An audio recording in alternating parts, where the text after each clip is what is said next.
I'm a physical therapist. I work with the Seattle Sounders currently. That's my full-time job. I've been with them for a number of years, but we'll get into that a little bit later. So I'm really excited to be here because as much as I do work with elite athletes, I'm still really passionate about injury prevention for our young athletes. Our athletes are playing more, they're playing a lot more than they used to, and the injuries are still rising. So how do we prevent this? Anytime you step out on the field, there's going to be some level of risk, but there are things that we can do to prevent them. And we'll kind of talk through movement, other strategies such as recovery and strength training for injury prevention, but also those will improve an athlete's game as well. So it's kind of a twofold benefit. So we'll touch on that a little bit later. I have experienced as well that athletes will plateau in progress if you leave out the physical part of the game, strength training, being able to do speed training, all of those components. Okay, so we'll get started, and if you guys have any questions that are more pertinent to just raise your hand and I can answer them in the moment, or we can do it at the end as well. So again, I'm a physical therapist, I'm a sports specialist. I basically only worked in soccer my entire career, so I know it very well. I played when I was younger. I also am a strength and conditioning coach. I've worked in the clinic. I worked with Seattle from 2017 to 2021, so won MLS Cup with them in 2019. And then went to Minnesota United for a period of time as well. And then I was working with Pura Vida, so that's really pertinent to the youth level. So they asked me to come into their program. It was a huge warehouse, a facility where they could basically technical train on 5 different fields. And it was a really cool experience because we mandated all of our players to do technical training alongside performance training. So we valued performance training just as equally as the technical training of the game. So I'll show a few videos here. So again, here on the left is me. It's kind of hard to see, but this is the day-to-day what I do with the Seattle Sounders. So the players are out in the field. I'm running through an activation program, and we'll talk through what this is. I really think this is an important part of the presentation because of the fact that all of you athletes tomorrow could do this right before training. And it's something you can implement like immediately. And it just doesn't take a lot of work. All you need is a foam roller, a little bit of space, and a mini band. Over on the right is when I was working for Avita, so you'll see a lot of youth athletes in strength training here. And again, just really honing in on movement, but strength. And there's a lot of myths, I think, out there around strength training. And strength training doesn't mean you're just loading a ton of weight and doing things with bad form. No, you're learning the basics and building, okay? And so this activation over here on the left, again, you don't see it, but game day comes around, we're in the locker room doing this before they even step on the field. It's mandatory for all our players. Raul even does it, so he's a tough one initially to get on board, but now he does it every game. And it's just really an important part of what we do. So I've had the privilege to work with a lot of coaches, a lot of people who have, been in the Premier League, been in different leagues, that I look up to. And one of the big phrases is availability equals winnability. So my role within the Sounders is to try to get as many players available on the weekend because that's our best chance of success. So in any team, any league in the world, if you have your best players available, you have the best chance of winning. We know winning's not everything, but still we want to keep all the athletes healthy for now, playing hard, growing in their sport, and then again protecting them later in life. So these are really important principles to me. I wanted to show this visual. So if you look up here, I think you can see it. There's 4 components around the player health. So a lot of our coaches are well aware of the tactical and technical considerations of the game. Again, the physical is right up there in importance. Sometimes it gets missed. And then also I wanted to bring out the point of the psychological. So we'll touch a little bit on strength training, how it has psychological benefits as well, okay? All right, so today we'll kind of talk through typical soccer injuries that I deal with, soccer injuries for the developing athlete, because they are somewhat different, prevention factors for these typical injuries. We won't necessarily go into how to rehab, when they do occur. So if they do occur, I recommend, reaching out to someone or getting therapy in that moment. But we will talk about the prevention, and then kind of just overall principles of how to decrease risk, and then typical programming and what I suggest for most of our youth athletes. So this is just a schematic of the injuries that I deal with. So hamstring still on the rise. You know it, you see it most of the time in the news, that hamstrings are still happening. The game is improving in intensity and output for our athletes, but the injuries are still, they're still there. So it's an important factor to consider. We also have an abundance of knee and ankle ligament injuries, as well as adductor quad. Knee injuries, it's worth noting. I don't know if any of you guys have had any experience with ACL injuries, but as much as they might not be the most frequent, they do cause the most time missed. So really, really tough recovery process, and then your chance of re-injury kind of does go up. So ways that we within the Sounders try to decrease risk, and we're doing this on a daily basis. So I already kind of talked about that activation video. So we do activation and preparatory exercises every day. I do have some players, they show up at 8:30, they're on the table at 8:30, they're in the tent or in our gym area at 9 o'clock. Then we do a team activation, and then they're out on the field, then they're doing stuff after. So it's a lot of work, but really important. We also do a lot of testing, screening, check-ins with the players, how they're feeling on a daily basis. Again, I think at the youth level, those conversations, how the athlete's feeling, that's really important for our coaches to check in. Load monitoring and proper periodization. So our players all wear GPS. I'm just giving you an insight kind of what we do. I understand this is not possible at the youth level, but just something kind of cool, I think. So they all wear a GPS monitor, and we're tracking throughout the week the total distance, the sprint distance, the accelerations, decelerations, because you'll notice later that that's really important for injuries. And then proper periodization, I think this is an important note for our coaching staff. We have, so if a game's on a Saturday, no two training sessions to the lead up to the game look the exact same. So if you look at the data set points, they will be different on each day because it's exposing different muscles. So for example, day one might be small-sided games, smaller spaces, where you manipulate how many players are involved. The spaces are smaller, so there's going to be more XLs and DCLs. So that's kind of, one different day. Then the second day, if you're able to open up those spaces, larger-sided games, potentially more numbers, you're going to get more potential for high-speed exposure, so different muscles than the short, sharp stuff. But you are going to just expose the athlete differently. So again, I think a takeaway point for coaching staff, having different days back to back when you're training.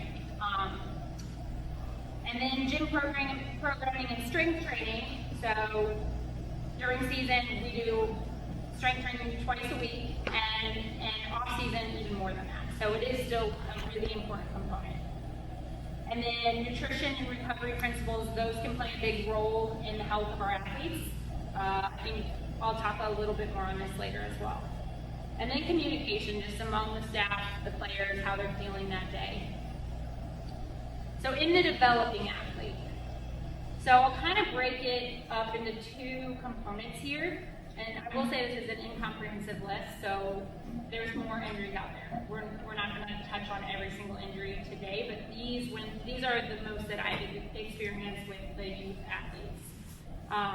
So knee ligamentous injury. So again, we kind of mentioned the ACL. There will be the MCL as well, and we'll talk more specifics in a little bit.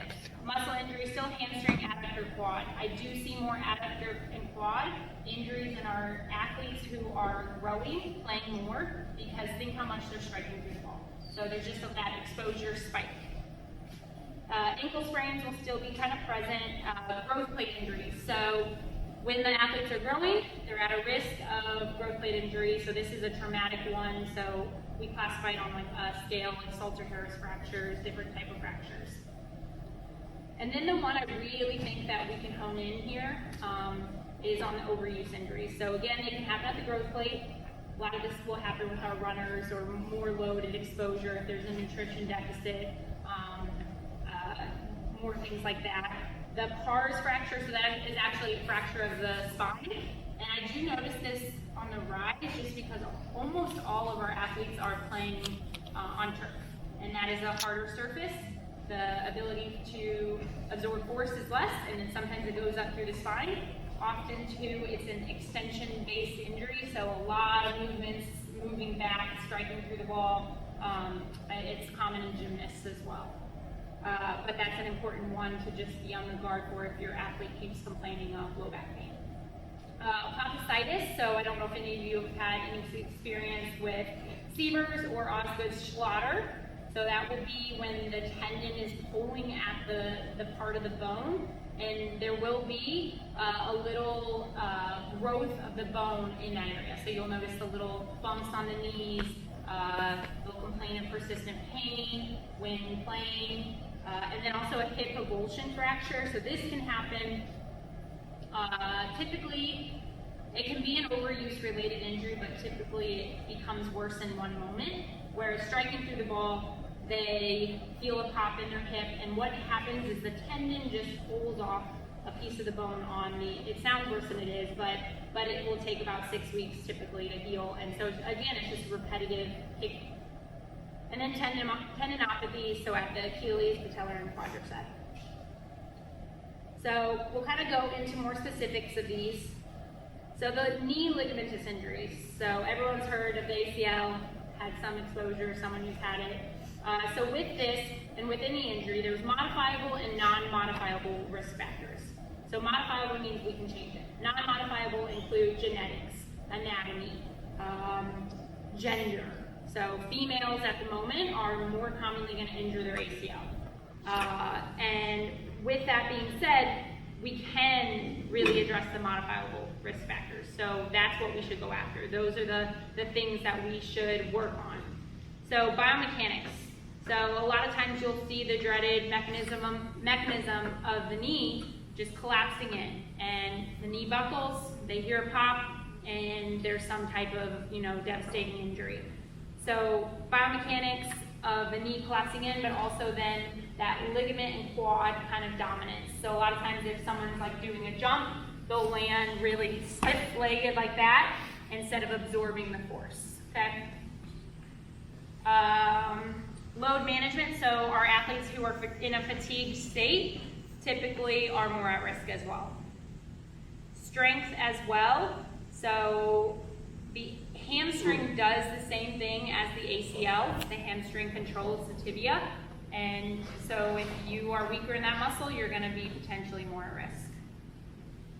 Core musculature has been proven, if it's weak, to also affect ACL injuries. And then poor proprioception and neuromuscular control. So the ability for the body to respond to forces, to absorb force, to be perturbed off the ball or something and react. And then environmental factors, which sometimes are modifiable, but such as the turf, cleats, the weather.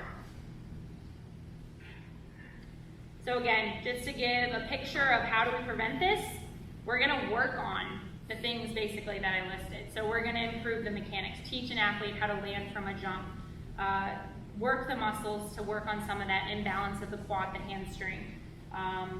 Teach our young female athletes that it's great and awesome to be strong, and that's not a bad thing. And then just working some of the more sport-specific balance work that we can incorporate into the sessions.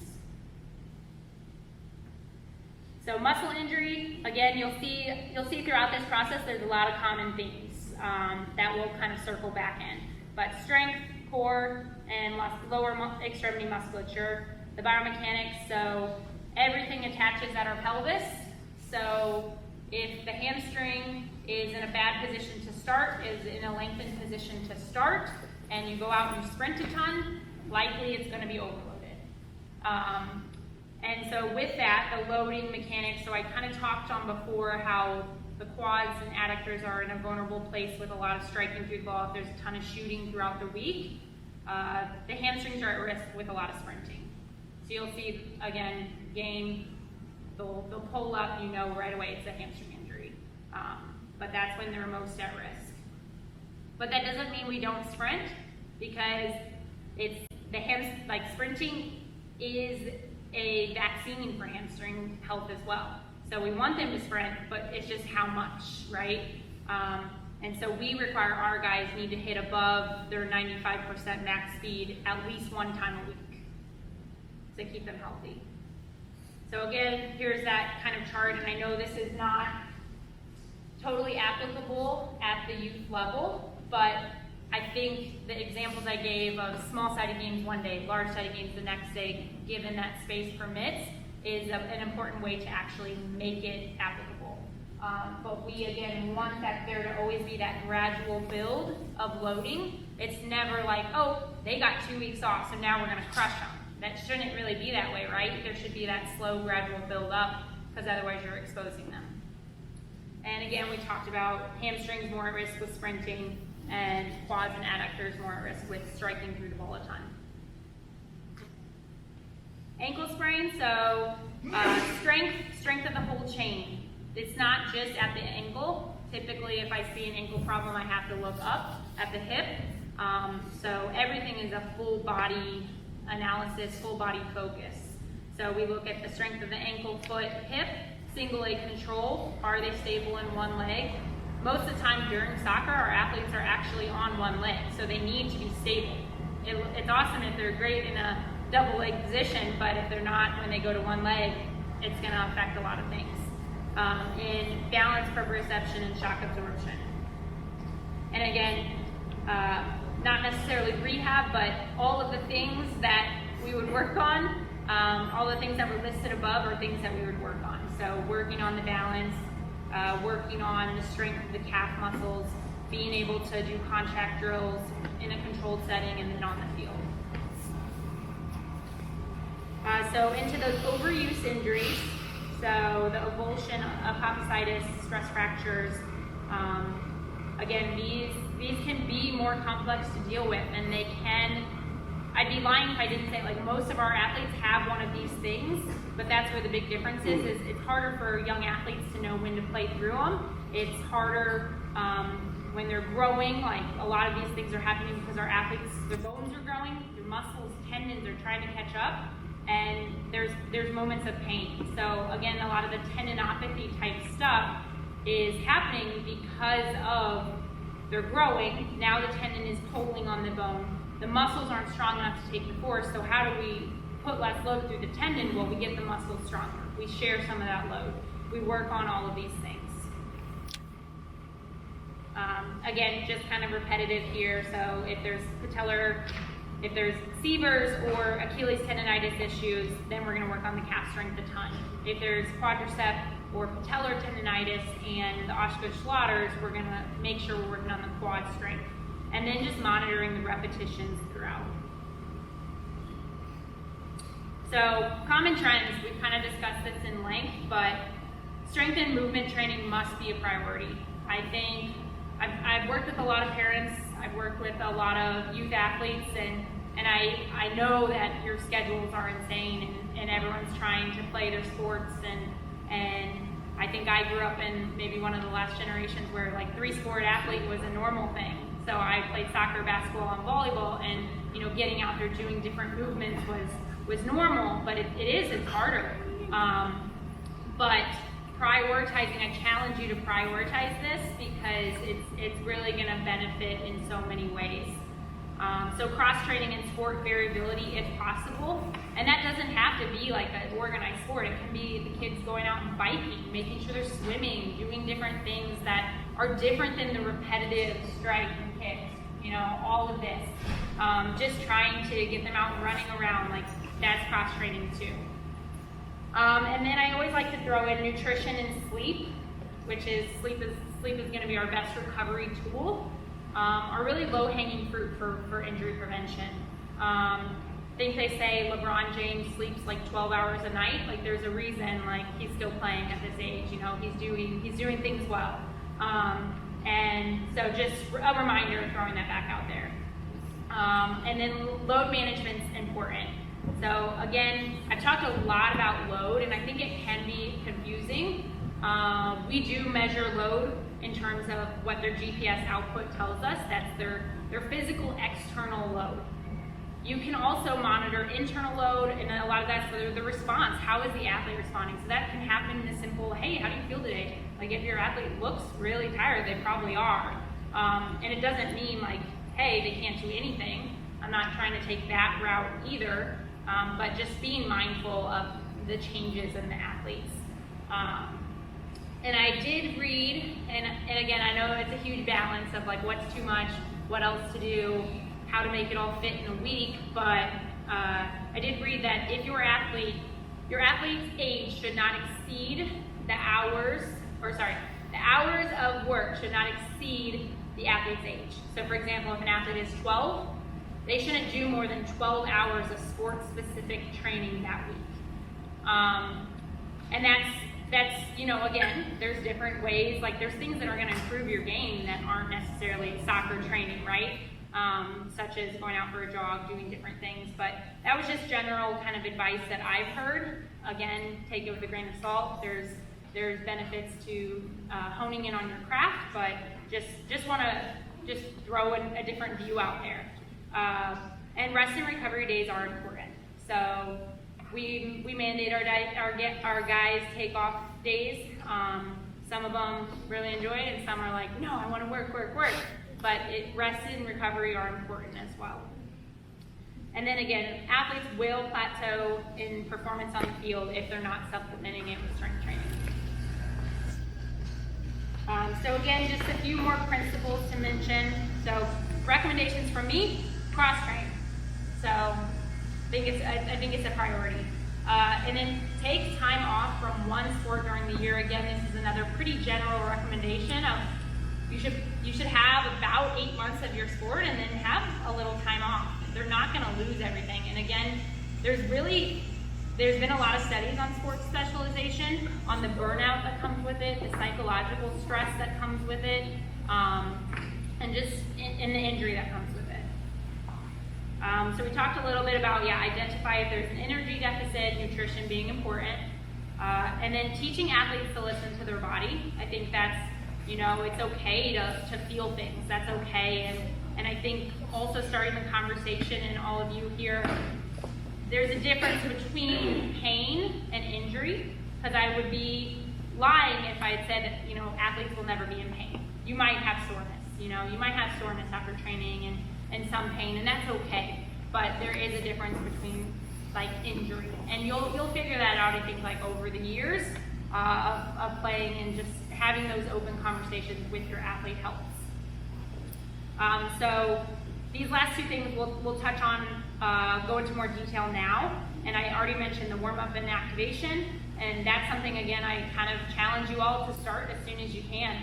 The second thing, hopefully we'll be able to work together to figure out a plan of ways that I can support you, ways that you can feel supported in how to get your athletes to strength train. But those would be the two kind of takeaways of actionable items. So, like I said, program, so what you do. So warm-up and activation, we'll go through it. Secondly, the strength and movement mechanics.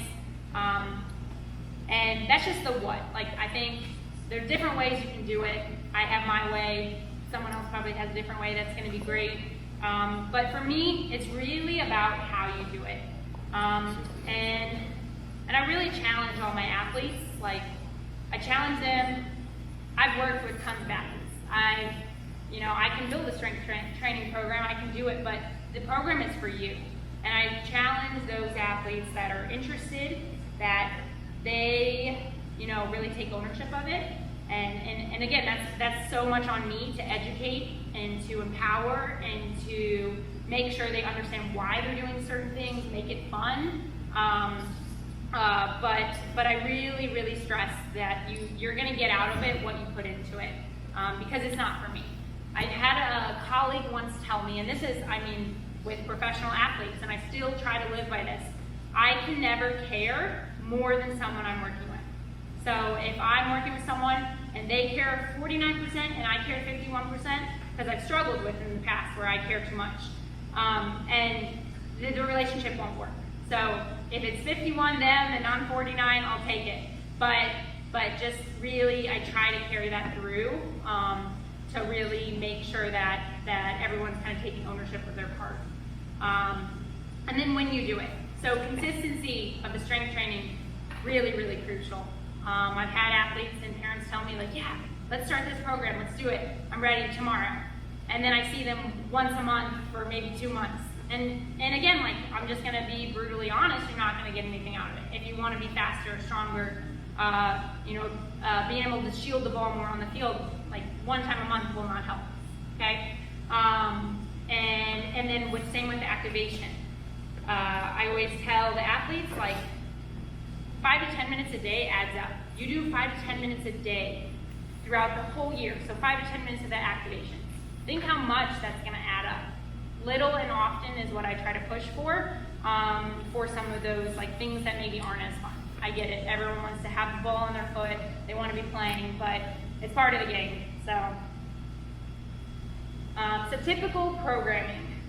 So again, I know I have some coaches in here, so this is like a pretty easy way to add to your activation. There's been well-researched, the FIFA 11 Plus, the PEP program, those are just injury prevention ways, and these resources are readily available online, and I can also send them on if you have any trouble finding them. But the reason I just bring this up is the results are, like, there's no reason not to do them as a coach.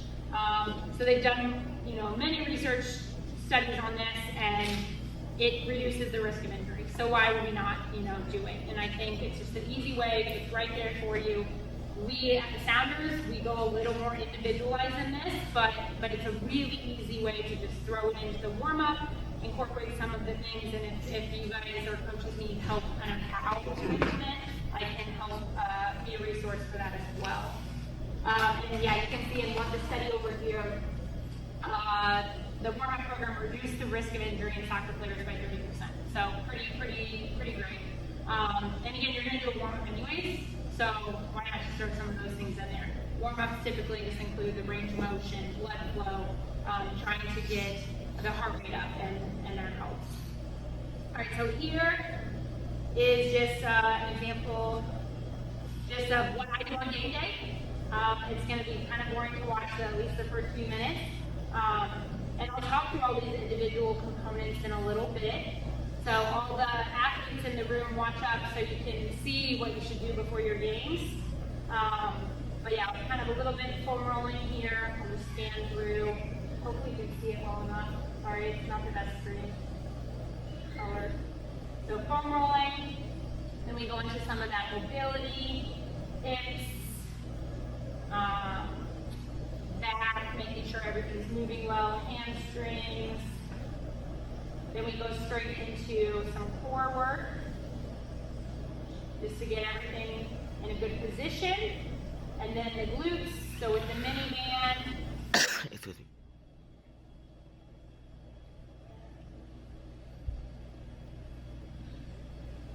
And I'd be happy to share this video as well.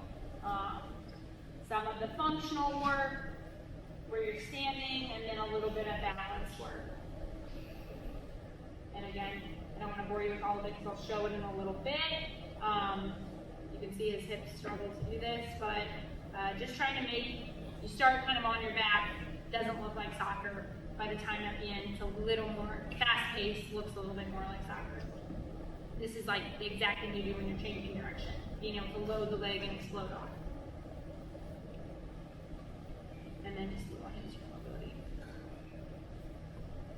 So again, the 6 categories that we touch on, do you see that okay? So foam rolling, mobility, glute activation, core activation, proprioception, and functional movement. So we'll go through each of these individually.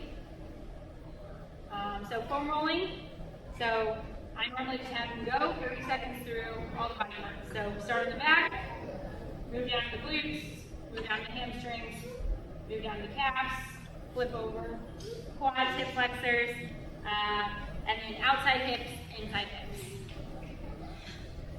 Are any of you guys Sounders fans? No? Maybe? Okay. Who's your favorite player? Rudy Diaz? Okay. I don't know if I have any pictures of him in here. This is New Hope. He played in the World Cup with Cameroon. And then a little bit of mobility. So just opening up the back, bringing the knees into the chest, rocking back and forth, then a little hamstring, opening up the hamstring. There's been kind of a lot of negativity around static stretching, so these are all dynamic, easy to implement. Hip flexor stretch is the one up in this corner, and then adductor. Again, trying to get back everything that I do in this activation links back to our most commonly injured muscles and what's going to prevent them. Then that glute activation, so typically band around the knees, bridge up, single leg bridge, side steps. I'm sure you've seen people do, a lot of the guys will do these on the sidelines before they go in and go from there. Then core activation, so front plank, side plank, really easy to implement. Try to keep the body straight, squeeze the glutes, so you can increase your time as you get stronger. The balance part, so simple exercise for our young athletes is stand on one leg, close the eyes. That takes away, so we have three parts of our balance, our ability to stand. So we have the ability to feel the ground, the vestibular system, and the eyes to help us stand on one leg. So if we're taking away the eyes, we're challenging the other parts in a different manner. Also just a bend forward and reach up to a dynamic hold. Good, and then functional movement. So this only picture I had was a squat. I don't think you can see the weight, so that's okay. But squat, forward lunge, lateral lunge, and just trying to be a little more dynamic. So we'll kind of talk, so that was kind of the part one of the activation, warm up, how can we implement that? And then this will go into the strength and movement program. So this is what I've done with different facilities, different teams in the past. Again, we'll kind of talk and see if something works, or if you guys just want resources for now, whatever I can do to support this space. But typically, I work with, how many times a week do you guys have training? 2 to 3? Okay, so that's kind of what I've worked with. And you'll see I schedule in at the Tuesday, Wednesday, Thursday. The practice time is okay, we're going to do strength training on a Monday. And then games on a Saturday. So look, you can see I have Friday, Sunday, 2 days off. I understand games might either filter onto the Friday or the Sunday, but then we would still have 1 day off, hopefully. Like, I don't know, do tournaments go 3 days sometimes?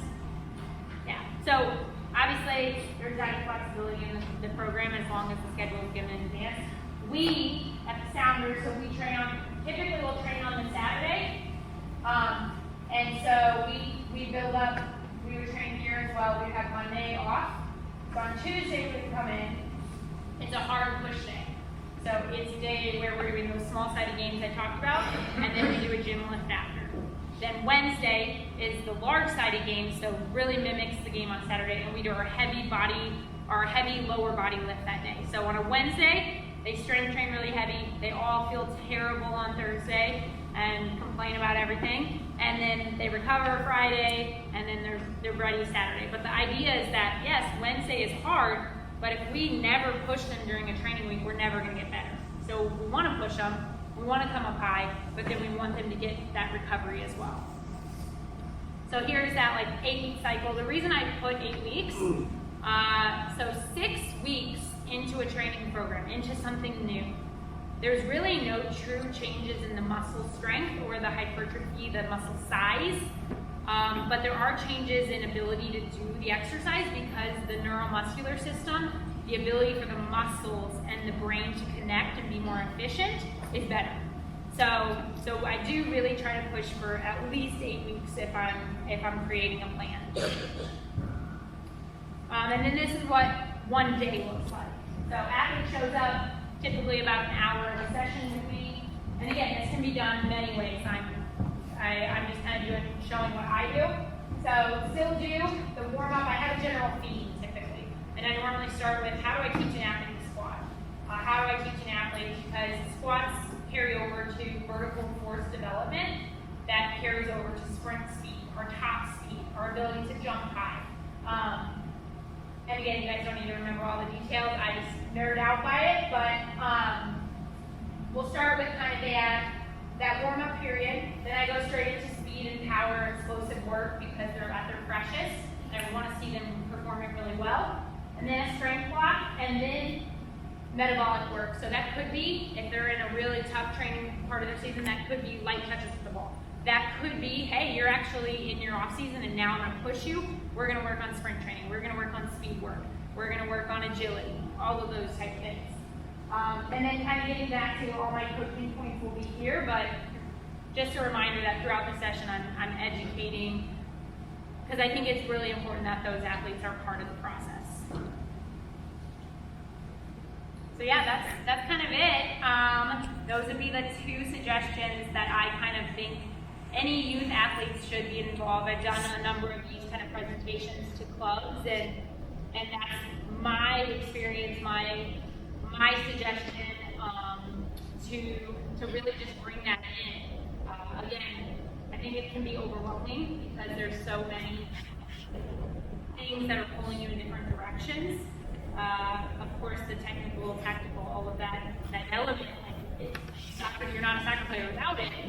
I'm just challenging you to consider the important components of strength as well. But yeah, any questions? Any initial questions? Do you have any questions? You paid attention very well. Yeah, I have a question. Yeah. So what's the youngest age to begin this strength training? Yeah. So I will say in Minnesota, we had kids coming from ages 6 all the way up, but we altered what we did. So it was more movement-based training, a lot, not really weights, not really anything. There's not a limit. I think in the past it was like, oh, you can't lift weights until age whatever because of puberty. But that's kind of been ruled out as a myth.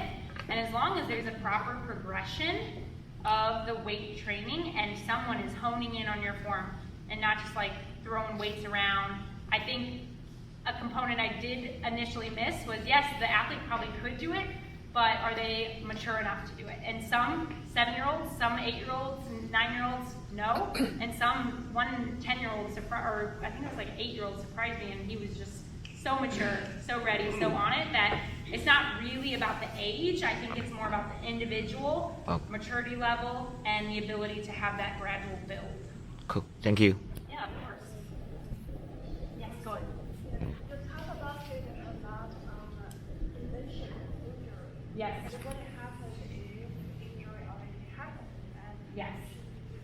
Yeah, so if an injury happened, I would recommend like getting with depending on the injury, but probably like getting a consultation with a physical therapist, whether I can help provide resources. I mean, I sometimes do like special cases on the side, but I would suggest going to a physical therapist who is sports oriented, because you're right, like I kind of did not mention in there, but the moment you have one injury, your risk of injury for other injuries does increase. We always say the biggest predictor of future injury is previous injury, because you change, your body changes, the way it moves, the way it absorbs force, or it compensates because of something. So early identification of the problem, going to get an assessment, and then that provider should be really skilled at prevention of future injury. it's just kind of a Yeah. high-level guidance. So Yeah. if injury happens, Yep. it's not very serious. Yep. It's still on move. Is that a bad suggestion to stop any trainings and then? So I think it depends on the diagnosis, because there are some times that, like if they're likely having pain in their tendon, but they're able to do it fully, they're able to manage, and you do nothing else but you just take them away. You don't do any type of exercises, you just remove it, and you think, oh, 2 weeks rest, they're gonna feel better. I've experienced that they actually won't feel better because now they haven't done anything. They haven't loaded their tendon, and now their threshold for pain is even lower. Does that kind of make sense? So I think it just depends, and I'd be happy if you have like a specific case in mind. I'd be happy to talk through it, because it depends on what the injury is. Like there are certain bone fractures. Those are going to take upwards of 6 weeks at least to heal. ligament injuries, like you just have to be mindful. If they're able to play through something, then I'm a little more flexible. But if you see them on the field running and you're like, no, that's not how she or he normally runs, then you are putting them at risk for a different injury to happen. There's one slide. Yeah. PT is mentioned have less than 8 months. Yes. Relaxed time within the year.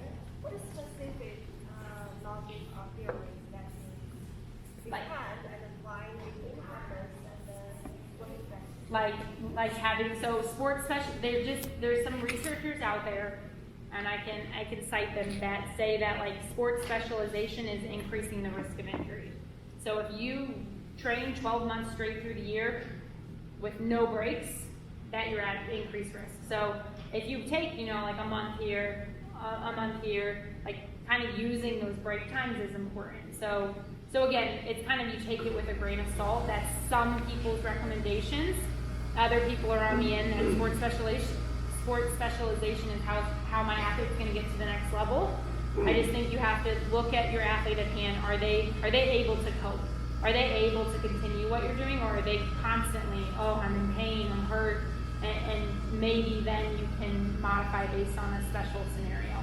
It's not like a clear-cut rule. I just say, I kind of throw it out there, and that's some suggestions. I know I definitely played probably year-round sports, but I was having moments where for 2 months I wasn't playing basketball. And then, maybe I'd pick it up again. So I think just the idea of kind of rolling back into that cross-training and having variability of movements. Yeah, thank you. Will you share this PPT class? Yeah, I can. Yep. Yep.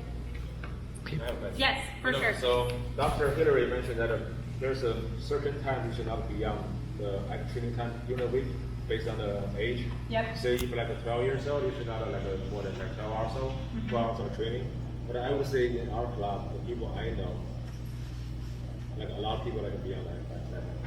Yeah. So normally if the club train like 2 to 3 times a week, and there's some top team train like 4 times a week, 1.5 hours per training plus the game time, it should be only 10 hours. Yeah. However, I know like a lot of players that they used to play like a youth club, Yep. like multi-sports. For So sure. what's the disadvantage factors if they play over way than supposed to like hours? If they're playing other sports, I don't think it fits into it. And again, this is Okay. from that same article of like general guidelines that Okay. like again you have to like I'm throwing it out there so that you guys all know that this is some recommendations of Okay. people who are like in pediatric sports medicine.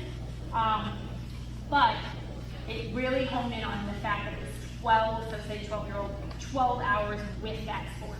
So yes, if they're going out for a 5K round, I don't think that doesn't go into the 12 hours. If they're playing basketball instead, it doesn't go into the 12 hours, but I think they're just really trying to hone in on like, if you're doing 12 hours, you could be at more risk. Again, like risk is so hard to define as well, because every time we step out anywhere in the world, we're at risk, right? Like we could be at risk. And there's moments too, on the weekend, we tell our head coach like, hey, this player's at risk if they play more than 40 minutes, and they play 60. So like, you can sneak by, you can. I'm just saying, likely the more you're pushing that boundary, the more risk relatively that you could have, right? But there's no like absolute, and I don't mean to speak like that There's some like 10 years, 11 years of player that train over something so they Yeah. Yeah, So, I think too, you forget about like, injury is one of the components. Exactly. But ask the athletes if they still love it. If they do, that's great. I hope they do. But the burnout is higher, that's for sure in research, and the psychological stress around it is higher.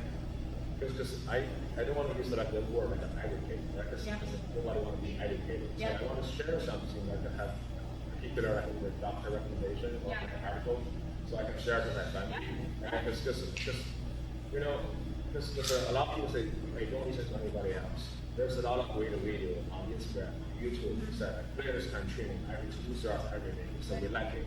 But at least even your physical can handle that intensity. What do you think go on, right? Yeah. You already train like 3 to 5 hours per day. What do you train in 15 years? 15 years old. So there's a lot of that. So I want to like share with some resource so parents will know. Yeah, I just put together a few. I think it's challenging because I get it. Like a lot of people want their athletes to go to the top level, want to go pro, want to go wherever. And I just challenge, like, so if your child decides at age 16, like, no, I'm done. Like, I'm done. Like, because I played sports my whole life. I love sports. I love the competitive environment. And I've learned so much more from sports than sports. Like leadership, teamwork, friendship, hard work, commitment, failing, like all of those things. Like, so I just, yeah, there's so many moments. There's so many things. And again, I'm not saying, oh my gosh, if you play 22 hours, you will get injured. Like, nope. That risk is so, it's risk. It's a chance. You could raise your risk. I've seen it. I've seen the overuse injuries many times, and sometimes it does. It takes a devastating injury to bring people back down, and I've seen that as well. But yeah, I think I can definitely share general recommendations and kind of like research things. I'm very research based, so. Because a lot of youth sports here nowadays is really people have to do extra teaching and training to go to the top level. Yeah. It's not just like go to college or pro level. It's just a competition. But I always share to my parents, like families or communities. Yeah. When you do something pro, it's not something to accept. It's word out your mouth. I personally did there. I was in pro team, army, but it's not something you want to have your kids have in the future. So I want to just let them know. That's my message. For sure. No, that sounds great. Yeah, cool. Any other questions? Perfect. Yes.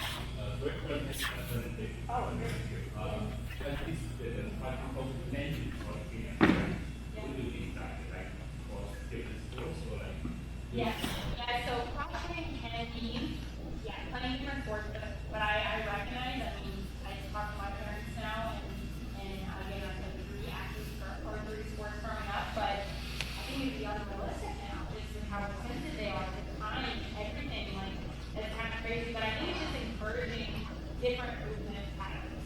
So if it's going for bike rides, if it's going out, fucking on the it's crazy, but just doing different movements that aren't all, because this is our game, right? We're here, we're kicking, okay, we're sprinting. It's a lot of the same movements, and that leads to repetition. So just encouraging, like, still fun to play, other things that like some people do. I encourage nothing that doing like taekwondo or jiu-jitsu, just to like get different, movements and different things that can help. But yeah, that's kind of more of a cross training thing. Just, yeah.